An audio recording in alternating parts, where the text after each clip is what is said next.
I'm Josh Liston from On the Bubble podcast, an oral history of television fandom, part of the GonnaGeek network, just like the show you're checking out now. Shows on the network are individually owned and opinions expressed may not reflect others. Find other awesome geeky shows at GonnaGeekNetwork.com. Welcome to your first 2021 Better Podcasting Live Chat. I am Steven, and with me, of course, is SP. Woohoo! It is 2021. This is our first Better Podcasting Live of the new year, and we are excited for a new year of podcasting. You know, it has been a few weeks since we did Better Podcasting Live Chat, and I missed it, SP. I truly missed it. This is one of those things that I know it's new to us in the last year, but it's been a ton of fun to work into the schedule. Having chats with everybody at Geeks.Live, working it into the show, talking about their questions, hopefully answering them, or giving answers that we think sound authentic, but are actually unfactually true. Unfactually? What are you talking about? All right. So if you didn't know this, we have a Discord server. Let me start off by promoting that, because there is a Discord server at betterpodcasting.com/Discord. And we had a lot of really good podcast related chatter over the last couple of weeks. We're not going to run it all down this episode. Not going to happen. If you want to see what you missed out on, go do that. But I do want to say, SP, my gear to-do list over the holidays just didn't get done. I had great ambitions of rewiring. I had great ambitions of trying new things, and it didn't work out. I spent most of the holidays actually tracking packages that were lost in the mail. For those that don't know, the 2020 was a very strenuous time for the U.S. Postal Service, and there were a lot of gift packages that didn't make it in time. And so I was spending an awful lot of time hitting refresh and talking about contingency plans and so on and so forth through the holiday. This didn't end on the 25th. This kept going throughout the entire time. So yeah, I didn't get a lot of podcast stuff done either. Also, had family in the house, and I don't know about you. I mean, you got the den, you got the nice layout down in the den. I actually have to go out into the house, which is an open house layout, to film stuff. And there were people, and I don't like people when I'm filming because they're not quiet. You know, it's amazing how if somebody comes into your space, things change, right? Like, this is with videos, this is with audios. Like, you could be doing a podcast for 300 episodes, and then all of a sudden your spouse decides, I'm going to sit down next to you for this recording, and you'll feel like completely different. I would welcome it, and I would act normally, and I would try to bring my significant other into it, but I just don't think that's going to happen. No, it's not going to happen. I did, though. I don't know if we talked about, I don't think we've talked about it on any podcast. I did help my older daughter buy a MacBook Air. Oh yeah. I forgot about that. Yeah. So did I, until right now. So yeah, she wanted to have a home computer. She also wanted to start streaming. She wants to start her own YouTube channel, which I'm completely fine with. We tried to resurrect her old computer, and it would have worked if I hadn't broken the motherboard. I tried to replace the motherboard. It didn't work. So we decided we're just going to trash everything, and we're going to start over. For Christmas, she asked everybody for Apple gift cards, which is an experience on its own, to redeem a bunch of Apple gift cards on apple.com, buying a laptop in association with maybe another credit card. So we'll leave that discussion for another time, but we did go ahead and bought it. It is arriving in February. Right now it's January 12th, 2021. So she's got about a month before it shows up. And yes, it's that long of a lead time.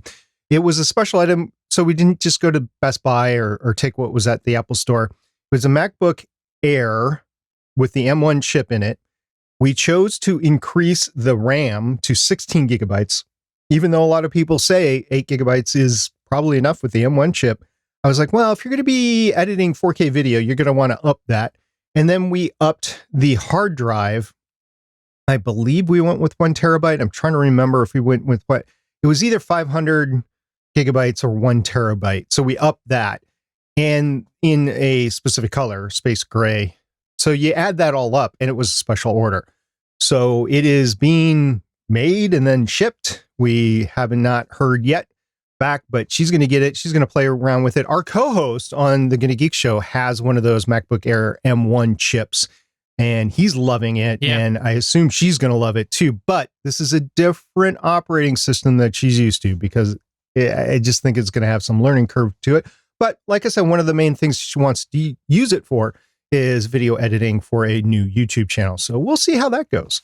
Yeah, you mentioned our co-host Chris Farrell over on the GonnaGeek show. He did buy one of those over the holidays, and he's been editing the last couple podcasts that he's done. He does the All Things Good and Nerdy podcast, and that's a video show as well. And he does little minor edits and then puts out the video and the audio. And he spoke very highly about that M1 chip and longevity of the battery. Apparently, it takes very little battery when he's editing. So it sounds really promising. And I think that it's good. Whether you like Apple or use Apple or not, I personally think that this is a really good thing to show what can be done with a processor, because set the bar high, Apple or whoever it is, and then make the industry come up to that bar. And I think it's good for everybody that this sounds like it's a great little, I say little, but like it's a great mobile tool with good horsepower for this sort of stuff. And more importantly, good battery life, because a lot of the stuff that people do for podcasts, audio only, can drain batteries really quick when you're rendering and saving a file. So this is really cool to hear. And I look forward to hearing more of our audience and their experience, because I know that these two people aren't going to be the only ones using an M1 processor here. Yeah, what's kind of funny is my other daughter, who started college a year and a half ago or so, her laptop broke in her first year. So we ended up getting her a MacBook Air out of Best Buy. And it is the 2019 version. So it's the version right before they went to the M1 chip. And it is the same size as 13-inch. You said little before. These are the little MacBooks. They're not the big 16-inch. They're just the 13-inch ones. So they are small. And that's what these two girls love about them. It's small. You and me, it's like a big iPad, basically, or big tablet. But for them, they just, stick it in their purse or whatever. And they like the accessories. That's the other thing. There's so many accessories. Think of an iPhone and how many accessories go with the iPhone. There's that many accessories and more that go with these MacBooks, which at that age, they love the stickers, they love the cases, they love the keyboard protection mats, they love that sort of thing. So it just feeds into their need to accessorize everything in their life and to be individuals with the same computer that they all have. Anyway, it's going to be fun. The one thing I want to say about the hardware, and we didn't talk about it, I think Chris has mentioned it on the GonnaGeek show, but the reason they're able to get this phenomenal performance is Apple actually controls the development of everything. So they were able to integrate the RAM, the GPU, and the CPU all in this chip, the singular chip. And it's not just placing the hardware components together. It's also being able to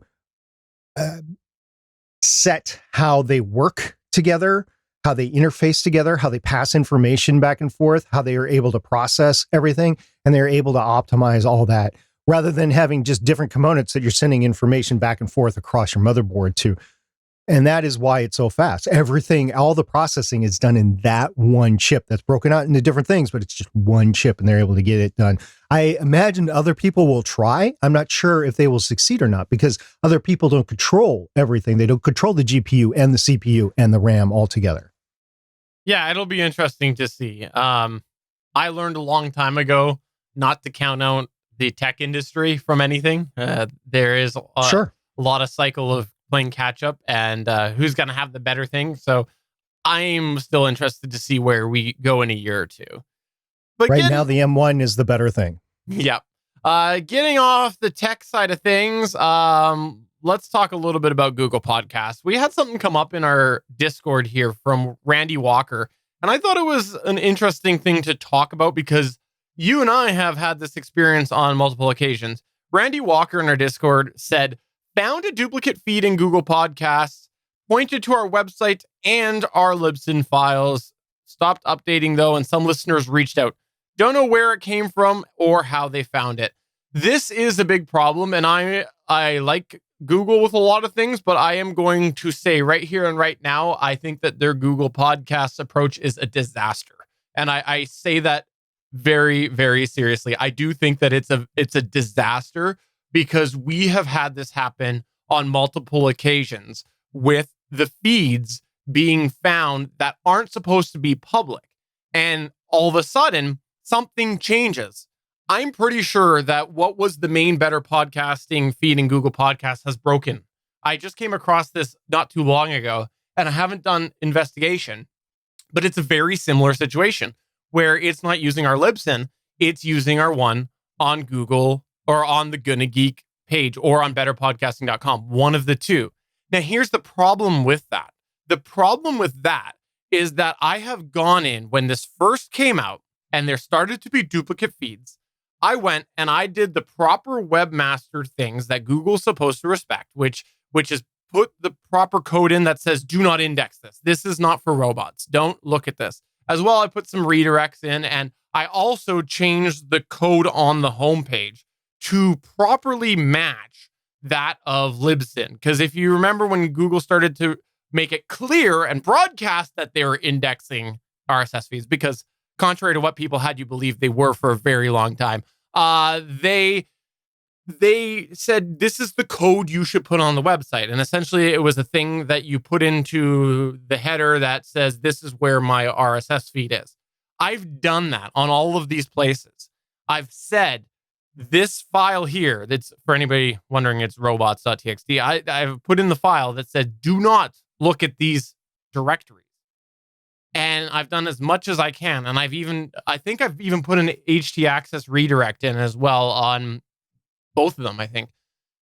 And yet, Google still is pulling it. So I don't know. I got to look a little more and see what else we can do. But for sure, I've seen this happen with GonnaGeek show and Better Podcasting, where there has been a split of the feed. It's looked like I fixed it. It's been repaired. And then it's broken again. So I do genuinely think that Google Podcasts is a disaster right now with this, because they also go and send out an email. This happened over the holidays where they say, we need you to verify this address if you've claimed a podcast. Mm-hmm. And I did nothing to trigger that change. Yet they sent me an email saying they needed something re-verified. So I don't think that their will find you is really working well. I think that they're too good for that approach, because this is not uncommon. People having multiple RSS feeds capturing the same content with the nature of media hosts and people running websites. It's just the way that it often works. And the RSS feed is supposed to be something hidden in the background that's making the website all work. And yet we're seeing this sort of thing happen. So I got to get in myself, look at my podcast manager again, see what's there, see what looks inaccurate, go to my websites, see if there's any other redirect I can put, see if there's anything I can do to hide it better. I don't know. I got to look and see if there's some other way to block the Google. And I'm almost at a loss here. There's a few other things that I want to just, double check and sort of get checked off on my to-do list of, can I get Google to look at the right thing? But as it stands, Randy's not alone. Obviously, he's not alone in this because I just give him my story. But I've seen other people have this sort of issue. I do think that it's a disaster. I wonder if Google is treating podcasting like streaming TV shows, where there's generally only one place, and I know there's exceptions, but there's generally only one place where these TV shows are streaming, and they are treating the podcasting the same way, and they're trying to index that one feed, and they're just not understanding there's multiple feeds. Yeah, that could be. I'm thinking that also there's some form of consolidation process where they identify same sort of content, but it's not smart enough to really select. One. Yeah, it's maybe like it goes and it goes, okay, we found the feed over on GonnaGeek. Okay, found the feed on Better Podcasting. Okay, found the one on Libsyn. And it's not smart enough to go and see, okay, these are all pointing to like GonnaGeek Show or GonnaGeek.com and Better Podcasting both have the link to Libsyn. Therefore, Libsyn's the main one, right? Like that sort of thing. So I don't know. And then I'm concerned about people who also do what I do, which now in thinking about this, I got to go figure out how I can make it private, where they're using a media host just for the file serving, but it's technically generating an RSS feed on the media host. So I don't know. I am concerned on that. Yeah, you can hide that on some media hosts, but I could see that problem. There's just so much to unpack there. I wonder if you could use an ID3 tag within the files themselves and name what RSS feed, unlike on your latest episode, name the RSS feed and draws from that, or maybe podcast index tags, which we're not going to talk about tonight. But there could be either an RSS tag or an ID3 tag that could name your preferred RSS feed. So no matter where the feed is being picked up, they know if it's like an episode, if it's an ID3 tag, they know to come to the right one. I don't know. I almost think that there needs to be no automation on their part.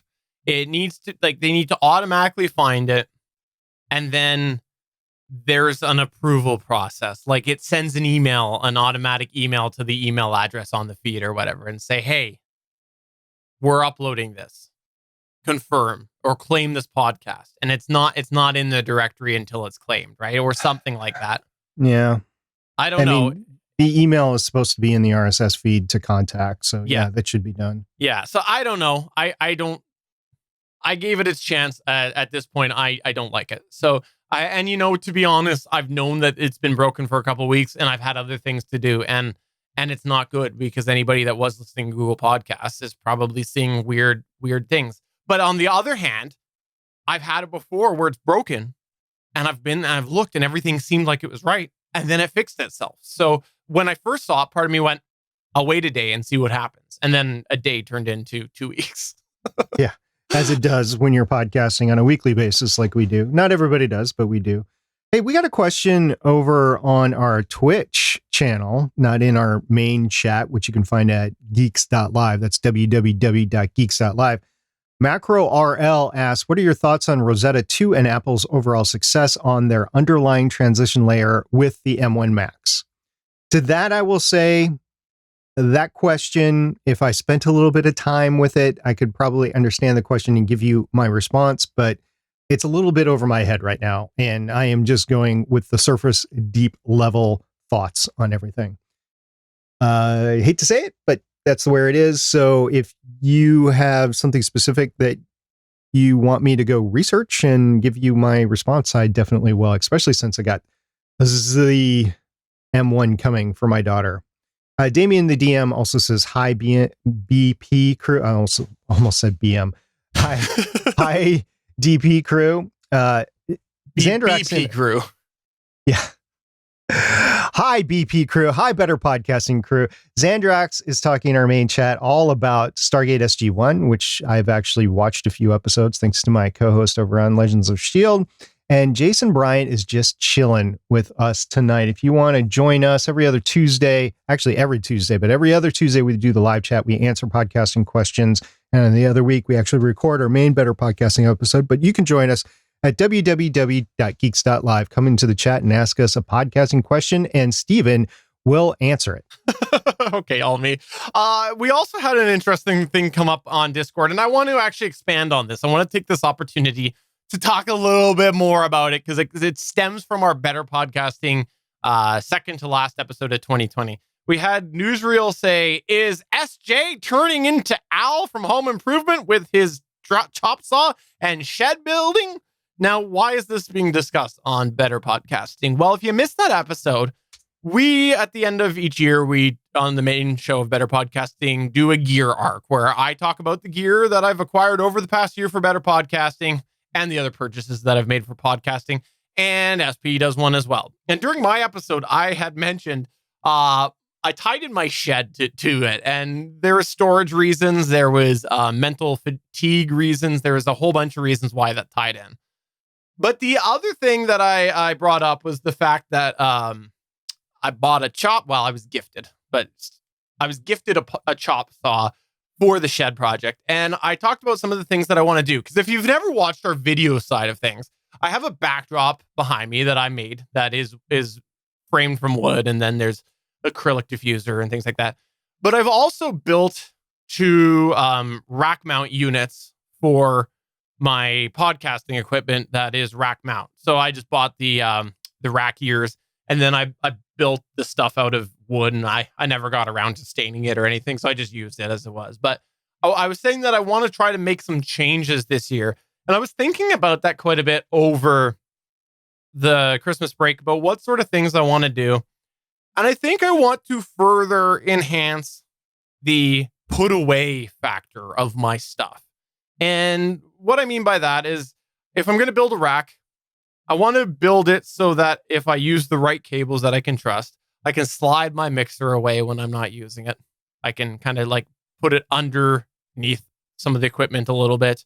I want it so that anything that I have that is equipment, even if it's not rack mountable, has a spot.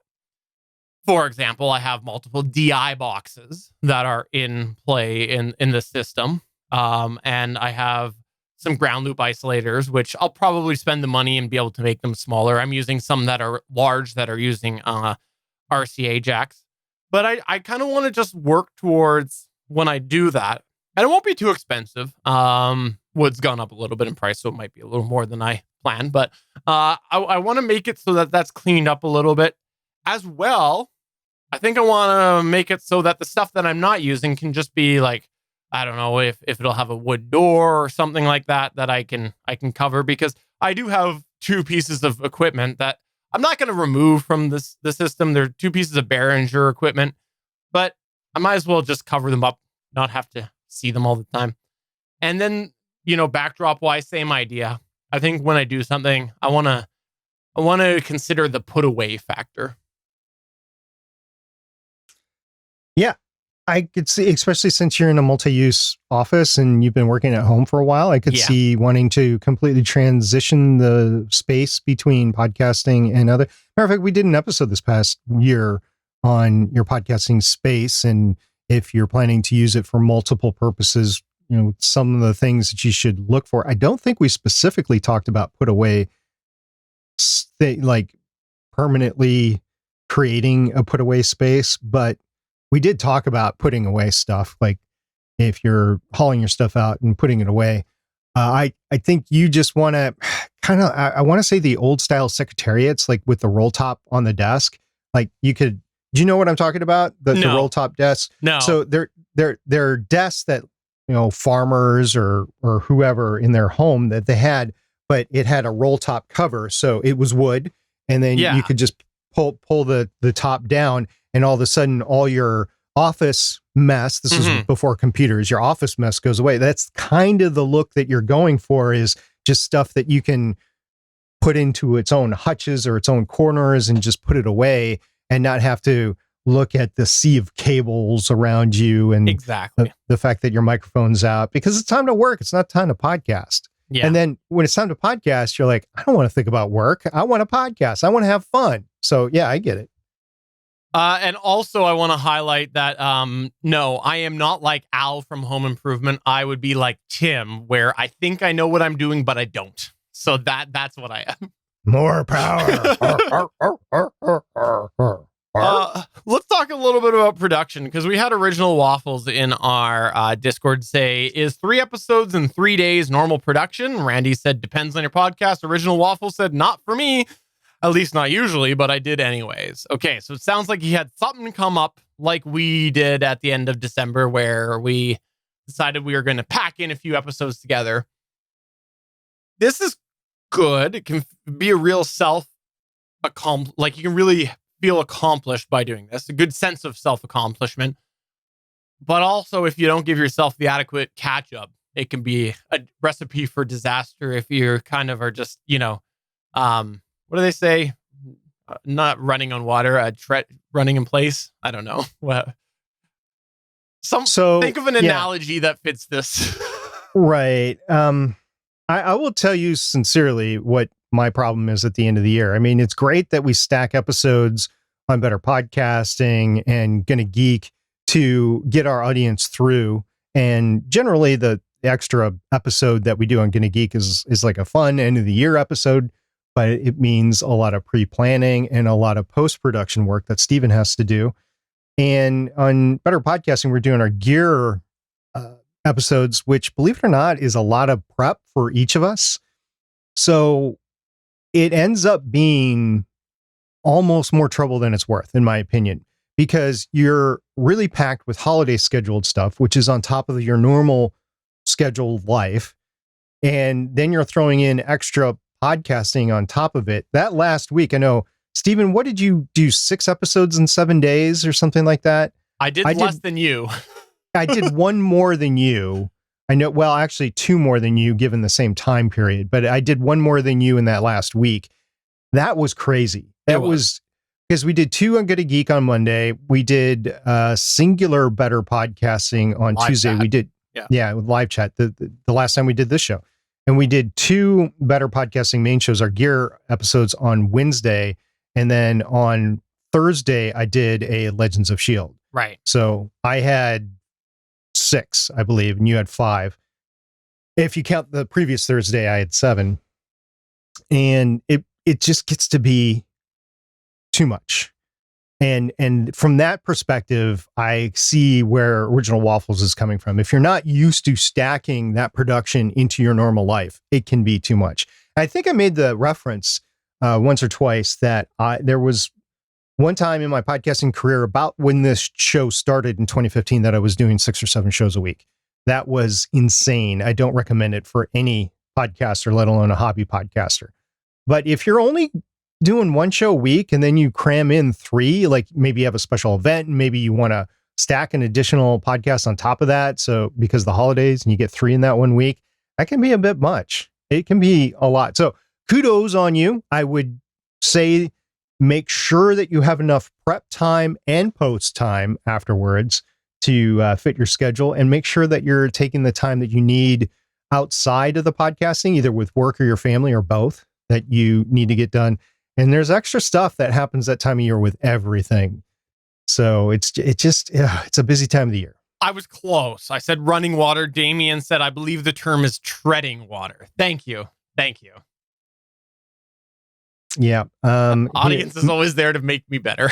Yeah. Macro RL over on Twitch said, I guess a better question would be, why do you think Apple was able to make the transition to their own silicon before others, like Microsoft, for example, a company which has attempted ARM in the past with Windows RT back in 2011? I think that's just because they bought everything and was able to integrate everything just in the one development shop that they have.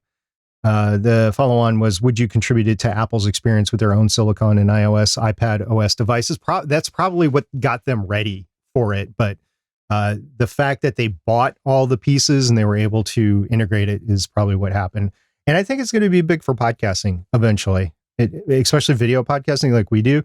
I just think whatever you want to call it, YouTubing, podcasting, streaming, whatever you want to call it, I think it'll be big because it'll enable a lot of stuff. Like right now, a lot of people are processor limited and bandwidth limited. This will take away that process limiting factor, I believe, in video streaming. For now. Wait for things to evolve. Oh, yeah. Well, yeah, you start streaming 4K or 8K. I guess 8K is the next big hurdle, right? Yeah. Start streaming 8K. That's going to be bad. And you know what? That is fair. I've seen a couple of reviews now where people have done some benchmarks, and there seems to be a very clear limit where all of a sudden traditional technology gets better, like traditional process, Intel side of thing. Well, I'll say Intel, but AMD sort of thing, Intel, AMD, that sort of thing does get a little bit better, and I think it is up in that resolution. I'd have to look up the videos. I was watching a whole bunch of videos over Christmas about it, and that came up a couple of them where people did find some benchmarks of that clear ceiling. You were talking about... Oh, sorry, go ahead. Sorry, I was thinking in terms of how much time I have left to podcast, and I'm just throwing this rough number out. It might be something shorter, it might be something longer, who knows? But let's just say it's 15 years. So 15 years from now, it'll be 2035-ish. And I'm just thinking of how the computers have evolved in the last 25 years and definitely the last 15 years. Basically, podcasting is 15 years old. Think of where it's going to be 15 years from now, from when podcasting started. And that's where I'm going to end, theoretically, my streaming podcasting career. It might be sooner or later, but wow, 15 years from now, the stuff that's going to be done with it, we're going to look back on our 2020 podcasting, and we're just going to be like, yeah, remember when we did that? We can do that on our watches now. I'll go as far as to say that I think that things will get a lot more narrow with the process of podcasting, and simpler as such. And so I think that you'll find from a technical side of things, a lot of, you know, how we often help people with setting up things and explaining the process of posting and things like that. I think that we're not terribly far off before we start to see many solutions that are almost self-explanatory. Like you look at any recent, I'll use Apple app that they develop and they put on an iPhone. They're intuitive. People figure them out, whether they've, you know, like it's an editing function or something that they put on there. People might not have experience, but they figure it out, that sort of thing. And I think that podcasting will get to that point where all of that technical stuff will be taken care of in a lot simpler manner. Okay, I'll go with that, because right now I know it's a little bit different, but the 4K cameras you have on your cell phone, like you have a Pixel, I have an iPhone. The 4K cameras in the cell phones are almost as good as a big mirror camera. I know there's differences in lenses and stuff like that, but you can get the same effect, especially for streaming, out of a front-facing camera now than you can a big 4K actual camera. And I think microphones are eventually headed that way. I think we're going to get to the point where microphones are going to be able to replicate accurate voice information, whereas right now it's kind of tonal, and you know, it's not really great. Even the earbud stuff is not great. And we are both using big broadcast, large diameter microphones. But if you can miniaturize that technology, be able to represent a full reflection of the voice frequency and depth, and do that in a cell phone size, and then everything that goes along with it, like you were saying, the processing and the editing functions and stuff like that. There's a lot of verbal editing out there right now that's possible. I think, 15 years from now, it'll be there. But right now, we're just living in the day. You talked about microphones and portable audio there for a little bit. Can I just quickly say right now that I think people think that Apple AirPod Pros sound better with the mic than they really are. Like you see this on mainstream media and things like that. A lot of them are comfortable with the audio that's coming from that. I've also seen that in my day job as well, with people, you know, doing presenting and things like that with that, and sort of the norm of people thinking that they sound really good. And to be honest, I think that they don't sound very good. I think that they sound quite distorted. And in some cases, I actually think that people's webcam and laptop microphones sound better than the audio they're getting from their earbuds. So I know that we are seeing an evolution with that, and I think we might eventually, but I don't know. I struggle with how good can you make a microphone that's coming behind your mouth to pick up your mouth noise, right? Like your voice. That's what I just referred to my voice as your mouth noise. The mouth clicks. Yeah, we were talking about that before we went live, mouth clicking. One of the things that I've been noticing lately, and I wanted to talk about it in terms of pet peeve, but we'll just talk about it in terms of technology here, is that I've been watching, it's no secret that I watch a lot of sailing YouTube channels. I also watch some car YouTube channels or true crime YouTube channels. And it's a live streaming environment, and a lot of them are prioritizing video, or just able to do video, and audio is secondary. And I was watching one of them, and it was the stereotypical, we call it stereotypical in podcasting. It was a stereotypical two people. It was a husband and wife and one microphone. And then one microphone was a condenser microphone. And she was sitting far away from the microphone. He was closer, but it wasn't going through any sort of processing. So it was like a raw audio. And in my opinion, it could have just been the webcam or the computer microphone that was picking up the sound. It sounded horrible. It was a lot of clipping. It wasn't normalized at all. You had a lot of low spots. And then when you turned up the volume for the low spots, all of a sudden they start shouting, and it's like, oh, no, you're hurting my ears. And you literally hurt my ears at that point, by the way. And so I get a little frustrated, but I'm like, well, their audience doesn't seem to care. Their audience just cares that they're talking to them and they're giving them money through super chats, which I think is ridiculous, because that's the only reason a lot of these people do live streams, is for the super chats. And for those that don't know what I'm talking about, the super chats are where you can give these channels money. And some of them, it's their livelihood. So that's how they do. But you can tell when they're running low on funds, all of a sudden they do a lot of live streams back to back. So they get a lot of these super chats. So that was one. And I was watching another. It was a sailing YouTube channel. It was a husband and wife. And they ran into a situation where they're in the process of buying a new boat. And so they were talking about that process. They weren't on their boat. Their boat's in Panama. They're in the United States looking at boats. And they were live streaming, and they were using shotgun microphones.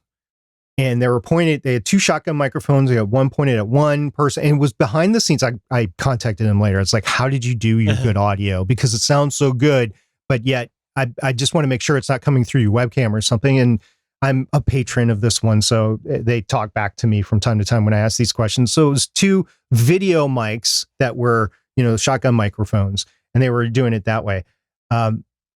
It's not earbuds. And I was watching a third one with earbuds. It is very clear. The live stream with just the cell phone camera or the earbuds really irks me, because not only do you have bad audio, but you have bad video too, because they're running it through some substandard Wi-Fi or cellular stuff.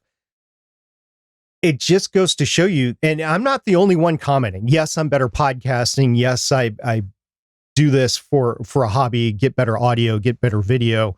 And we do that this way. But these people are YouTube channels. In a lot of cases, it's their livelihood. And yet they give this, in my opinion, crap out. And it just bugs me. And other people are commenting on it too. So yes, I think people think they sound better than they really do. And if they leave those videos up for a long period of time, I know they get more and more downvotes because the audio just sucks. And the timeliness goes away on it. 100%. I won't say the exact channel, but there's actually a guy that I follow that talks a lot of networking stuff, and he often does a weekend stream, and I was really, really liking it. It was one of my favorite things to do is wake up before I started editing Better Podcasting on a Saturday. I would wake up, and he starts really early my time, so I would watch it. And it was cool because I saw he was watching his evolution, where all of a sudden he got himself a Rodecaster Pro he talked about. He got himself a Rode Pod mic, and it's like, cool, you're sounding great. And then in recent, he's just like all of a sudden back to he's not using that anymore. It's distant audio, it's earbuds or whatever, right? And it's almost so distracting to me because now there's a lot of noise that's being picked up because he does a lot of product show as well, so he's often grabbing things. And that was the great thing about the microphone, was it was cutting out a lot of that as he was grabbing them and showing them and things like that. But now you've got all this distraction. So it's funny how as something evolves, if it goes the wrong direction, sometimes it can take the listener out of it, or viewer in this case. Yep. Also, I wanted to quickly mention here, we use OBS Ninja for the video of this. We've talked about it before. OBS Ninja is a pet project that someone made for connecting videos, basically a way to get video streams and things like that. And over the holiday break, I noticed that the person that's behind this, which again is an individual, did a lot of changes to OBS Ninja. I saw a big change when we started... I guess it was last week with the GonnaGeek show. I saw a change, and then on the Tuesday when we did Better Podcasting, it was a whole other facelift, and it's nice because Steve, who makes this, he started to recognize that people like GUIs. And so some of the things, the controls that used to have to go and manually enter, there's now little sliders that you can enable and things like that. And so I think that he's made really good progress with it. Obviously, again, it's a pet project. You got to have all those caveats and things like that. But I've been really impressed with the changes he's been making. And I have noticed that his GitHub sponsors do seem to be increasing. So I suspect that, you get a little more revenue in, it becomes a little bit more motivation to make that your weekend activity. Well, he is a what do you call it? He is a consultant, basically. He's not, I don't think he's on contract for anybody, or he does a lot of consulting work. So I would imagine that if it broached to a certain point where he got enough money that he could take away some of his other consulting gigs, or his, I guess gigs in general is what he does, right? And that he could go ahead and spend some more time developing. Or it could have just been that time of year where there just wasn't that many gigs for him to do. And so he was able to look into this. But I've enjoyed it so far. I've noticed on my end different changes. There was one difficulty, whereas before it was a little bit more intuitive to change from like the singular look to the multiple look.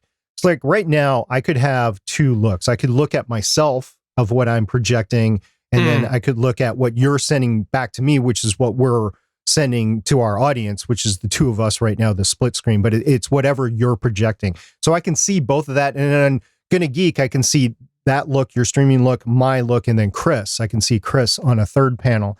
So if ever you go away from Chris and I want to see what Chris is doing, I could do that. Anyway, the way to toggle back and forth from that has changed a little bit. And it's just not intuitive. If you hover over the little GUI button, it does tell you what it does. Like in this case, I'm hovering over the GUI button. That's our split screen right now. And it says enlarge video, increase its clarity.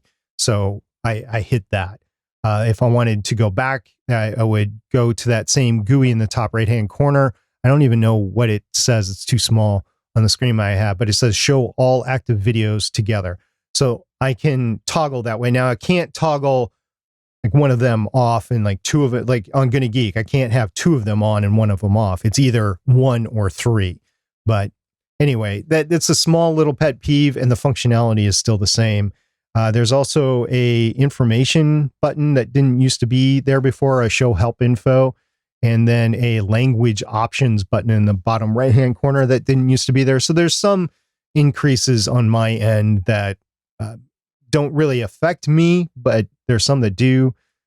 And then also one thing that Chris and I were commenting on last night on GonnaGeek, the microphone, which is on the bottom toolbar, the microphone icon will turn green when I am talking, and on Chris's screen, it turns green when he is talking, but it doesn't turn green on my screen. So when I'm talking, I don't know if Steven sees that or not on his end. So you do see that? I do, so, yes.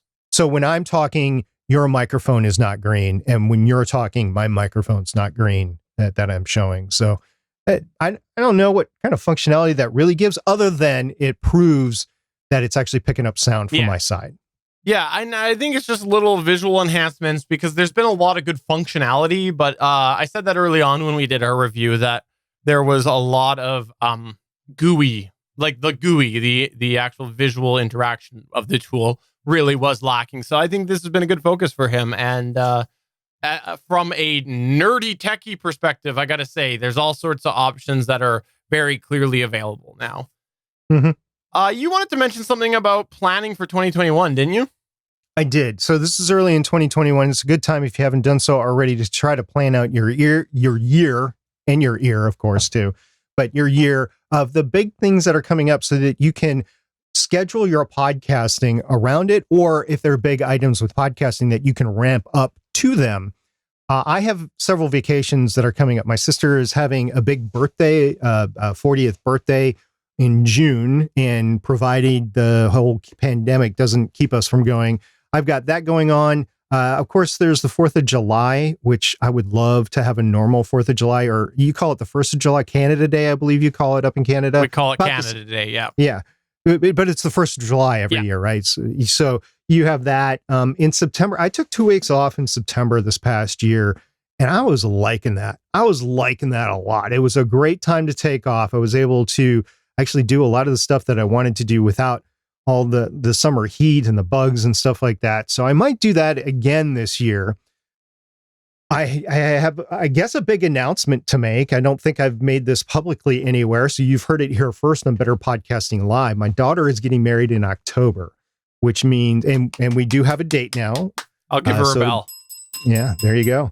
It'll be October 23rd, so you might see me a little scantily in the week before and the week afterwards on podcasting. And then, of course, the holidays when they come up later in the year. In addition to all of that, I might have a reunion, a big reunion that I got pushed from last year that I want to go to, and that would be in October. So I start looking at this on a calendar, and as looking at each individual event, it's not much. But then you start stacking them up throughout the year. And even though I have nothing until June, I noticed the last half of my year is really getting crowded really fast. And I've not spoken at all about this to Stephen. Well, he's kind of known the bigger things, but I haven't spoken to him about the schedule yet. But just looking at it, I was just looking at it before we went live, and I was like, we really should start planning this out, especially for Better Podcasting, because it's just the two of us. And these are things that you want to start planning for your podcast. It doesn't matter if you're solo, if you have a co-host, maybe you have guests that come on, so you have to schedule them, and you want to stack episodes for when you are going to be on vacation, that sort of thing. And some people didn't take any vacation in 2020, so they were able to roll that over into 2021. Some people lost their jobs in 2020, so they won't have as much vacation in 2021 if they get a new job.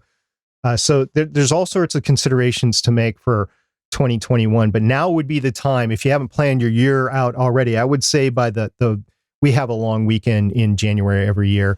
I would say if you haven't planned your year out by the long weekend, you should get that done. And I think on that note, also people should consider the family variables that you might be feeling in the summer, because I don't know about for sure in the States, but in Canada, and I think it's similar, it's looking like we're going to have another summer overall of not a lot to do. And a lot of the things that a couple of years ago that, you might still, like, for example, before, it'd be a couple of years ago, during summertime when I'm working, a lot of times, my mom would take the kids for a while and whatnot. And it looks like up in Canada, we're probably going to be a while till the general public can get their COVID vaccinations and things like that. So as start to get herd immunity. Exactly. Yeah. As such, I probably still won't have that sort of experience or that opportunity with the kids in the summers. So therefore, I will probably have a lot more time that I have to be mentally exhausted from that.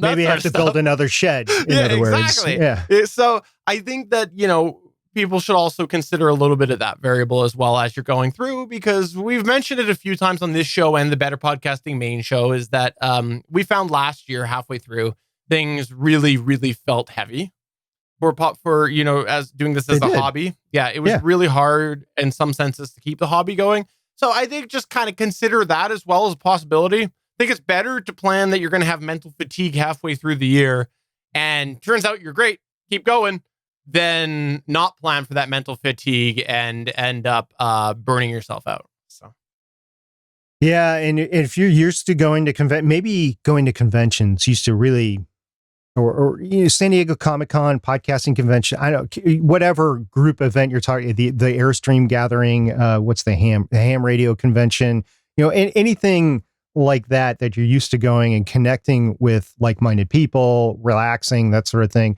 It may or may not happen this year. So make sure you're making alternative plans along the way of stuff that you can do. I know a lot of people in 2020 took the opportunity to rent an RV for their family. Like, say you have a family, rent an RV and see the country that way.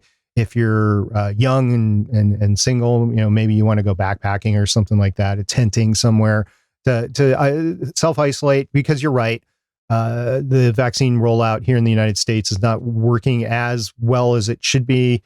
And I don't know how long that's going to persist. It could just rapidly change in a couple of months. I don't know, but you can't plan on that sort of thing. So yeah, you're right. Yeah, plan for the worst, plan for that mental fatigue out there. And I guess that would be around the Canada Day, the 1st of July. That's what we'll call that week the 1st of July from now on. That's a combination of the 4th of July from the United States and Canada Day. And in no means am I trying to disparage either country. I'm just saying that they're two big holidays for two countries that smack up against each other in the same week. So let's call it the 1st of July. Yeah. I like it.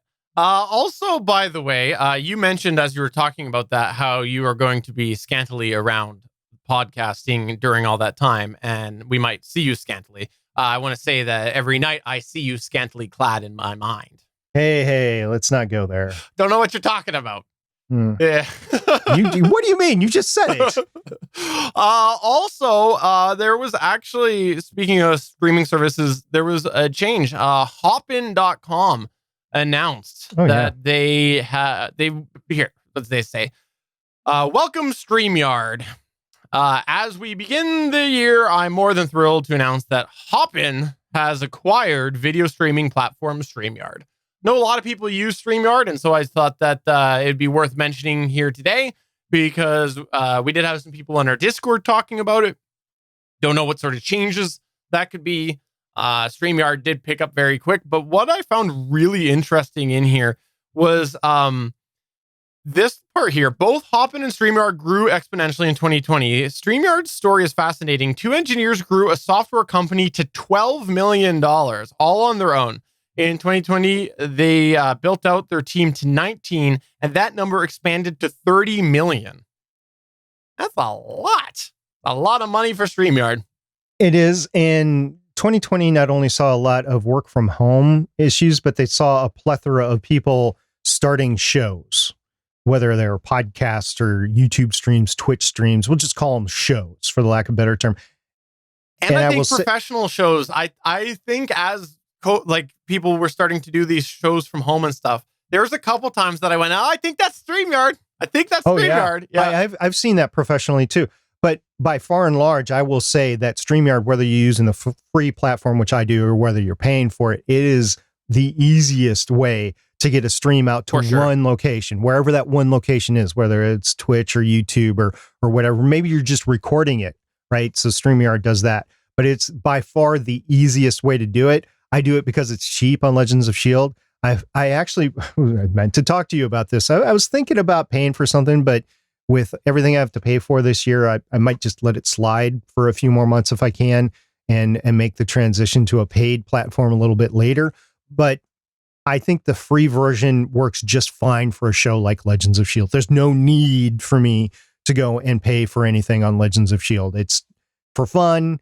And for the amount of people that we have both involved in it and live audience, StreamYard just works great. So I'm fine with StreamYard. I'm happy to see that they're basically teaming up. I know they were bought out, but teaming up with another factor out there that might stabilize them. But yeah, I hope that they don't move away from the capability that hobbyists are able to use. But it could happen, right? That's why we do this show, is to inform people that, hey, changes are coming, and the StreamYard you know and love today might not be the StreamYard that's available at the end of the year. And the last thing that I would think we should talk about right now is Damien the DM. He's a regular over in our GonnaGeek Discord. He is part of the GonnaGeek network. He did put us to shame. He said, by the way, I did buy my own ZDM1 without waiting for a word from the guys on how they felt about it. Preliminary testing, I'm very happy with it. It seems to be a little gain hungry, even for the L12, but it also feels like it does reject off-axis noise better than my Blue Encore's 100. I can't do the real testing I want on how it works with my group until we can record again in person, but I already have plans to buy another. My birthday's coming up too, so if I get more cash, I'm just going to start going for it. So anyone in the market for like 5 Encore 100s in a few months? So he's making the transition, which is good. And one of the things that I suspect is beneficial over the Encore 100 is being, although it sounds like you got to be more on the microphone, and I haven't had a couple conversations with him, and you got to be more in front of it. the thing is, with any of these sort of microphones, whether it's that or the pod mic or anything in that sort of category, my experience with these type of microphones is you can get away from it a little bit. So you got to be in front of it a bit more. But with a handheld microphone like the Encore 100, you almost got to have your lips right on it. With these other microphones, you can pull them back a little bit, which can be beneficial for some people because you're just trying to train somebody to get in front of the microphone rather than get in front of it and on top of it. So I think that that does offer a little bit of benefit as well. I still have not tried mine. Gotta soon. Yeah, so it's cheaper than the Rode Pod mic by about $20, and that's great. If you're trying to save some cash, get the ZDM1, and if it works for you, go for it. I'm sensing the Rode Pod mic might be a better result in the end, but you're paying $20 more, and then you multiply, in his case, you multiply that $20 times 5 or 6, and that adds up. That's, over $100 for 6 of them plus tax. So if you got to save the money, save the money. Like if you're going to get the ZDM1s, get these ZDM1s. And something that we've always said, but it's underlying, these microphones don't last forever. No, they do. Even the ones that we're using, the high-end broadcast microphones that you and I have, eventually the foam starts breaking down, the contacts, the wiring starts getting fragile in them. And yes, you can rebuild them, but it might make more sense just to get a brand new one eventually. So you have to constantly think about what is my upgrade cycle or what is my replacement cycle with this gear. And for him to be upgrading the way he has from, I forget what it was, maybe it was the Behringer XM 1800s to the Encore 100s to the ZDM1, I think that's a good upgrade path that he's on, especially for his show. For those that don't know, he does a role play game, which unfortunately he hasn't been able to record because it's with 5 or 6 people in the same room, right? So because of COVID, it's just not possible for most of the last year. But in order to do that, you need good microphones and you need that noise rejection so that you can get most of the sound out of the microphone that they're speaking in, and then reduce that sound in the microphone that they're not speaking in. So yeah, I think that's a great path forward. I do look forward to you and I actually using the ZDM ones, because we'll probably do it on a better podcasting in the future, and as well as do the comparison with the pod mic, because it's the same class and price point of the microphone. So I look forward to that. But congratulations, Damien, for beating both of us to the punch on that. And I know I said last thing, but this is the last thing we're going to mention, which if you didn't catch the pre-roll from last week's Better Podcasting main show, welcome back to Josh Liston and On the Bubble podcast to the GonnaGeek Network. He has rebooted that podcast. He's brought it back, and it is my pleasure to have him back on the network. As soon as I started to chat with him a while ago about him bringing this back, I was so excited that he was still interested in the network. I had the honor of being on, he's calling it season 1 of On the Bubble podcast, and it was fun. It's one of my most fun guest appearances that I've had on another podcast. I think you were the second best guest on that season. Yeah, you know what? He did have some other good guests, and then you were right below me. So right, yeah, we'll go with that. By the way, Damien's in the chat, and he corrected me. It wasn't the Behringer XM 1800. It was the Knox podcast microphone, which is not available anymore. But it was a great find for $40 at the time. It's a USB XLR combo microphone, just like the Samsung Q2U. You can't find it anymore. Matter of fact, if Damien wants to sell that, because they're collector's item, he could actually fund himself some RE20s to replace his microphones. Well, since the company doesn't exist anymore, I propose that we just start making the industry, because nobody's going to correct us, start calling it the Canucks. The Canucks. The Canucks. Okay, that's fine, even though the Vancouver Canucks is obviously what you're trying to knock at there. Someone got that reference, but that's going to go ahead and wrap us up. If you haven't had a chance to check out the Discord server, we'd love to have you over at betterpodcasting.com/Discord. Lots of great content happening over there. So for episode number 24 of Better Podcasting Live Chat, I'm Steven Jondrew saying I totally hit my mute button a second ago, so I'm holding it down right now, or else it's going to mute myself. And I'm SP saying it's great to be back in 2021. We look for your questions next time. See you guys. Bye. Bye.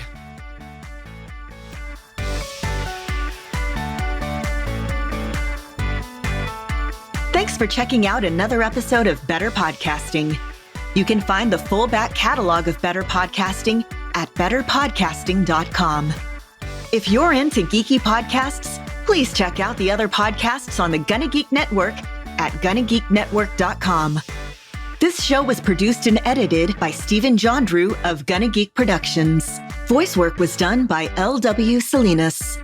Thanks again for listening or watching, and we hope to see you again next week.